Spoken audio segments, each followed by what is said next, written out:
Hi guys, my name's Georgina and I'm a third year English student at Bournemouth University. This vlog is going to focus on how to manage your time when you've got the added pressure of a dissertation. The reason I'm kind of sat to the side here is because I wanted to show you the time management plan that I use. This here is a simple week to view whiteboard sticker thing. I basically can visualize my entire week just here on my bedroom wall, which gives me I've got no excuse to miss anything. So the kind of things that I need to plan my time around, especially as a third year, is your dissertation. I tend to give myself a word limit for my dissertation each day. I get overwhelmed quite easily, especially as your dissertation is such a high word count. So I've given myself a limit of 400 words per day for my dissertation. And I can always take 1 or 2 days off per week so that I don't get too overwhelmed. But if you focus on just 400 words, you're getting some done each day, but you're not overwhelming yourself with heaps and heaps of words and research and everything. One of the other things that of course I have to manage in my week is my lectures and seminars for other units.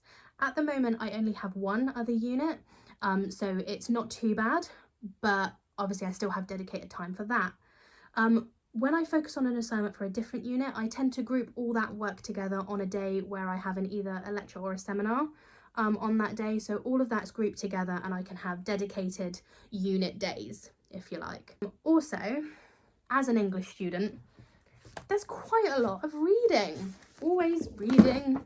So what I tend to do with my reading is I split this up into AM, PM and evening, and I usually get a lot of my reading done in the evening. But of course, if you've got everything on there visualized, you can see when you've got any other spare time and get some reading done then. The reason my time frames are so flexible, AM, PM, evening, is because it is so important to get out and have a proper walk, get some fresh air, even if it's just for 15 or 20 minutes, especially because we can't do a lot right now. It really does help you to focus and kind of clear your head, really get some perspective and then come back. Another really important thing for me is planning my social life around this. Now, of course, I'm not going out and seeing people at the moment, but I keep a diary and it's got all my social things in there. So anything that I don't feel like is one of my priorities doesn't need to go on here. I don't need to see it all the time.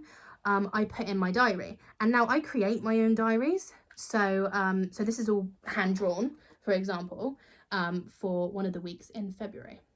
And this is all my social things, so I tend to keep in touch with my friends via Zoom or Microsoft Teams, things like that, and all of those go in there, as well as any other things I have that aren't necessarily a priority. So having things stored in different places does really help you, especially if you've got the most important things here and then you keep everything else in, you know, however you want to do it, in a diary, something like that. Really does help you to kind of keep track of everything that you've got going on at the moment. Of course, I have a part-time job as well, which I do write on here because my shift times change. This is obviously completely optional for you if you feel like balancing studies and work is something that you're able to do. The uni does have support on helping you find part-time jobs, but again, you need to be able to fit it in with your studies. So it does help with bringing in extra money, but again, if it feels like something that you just want to focus on your studies, that's absolutely fine too. So that's it from me. I really hope that this was helpful in helping you to find some time management kind of strategies. Of course, this isn't the only one that you can do, and the uni website does have some other tips and support for you too. Thanks guys, and I'll see you in the next video.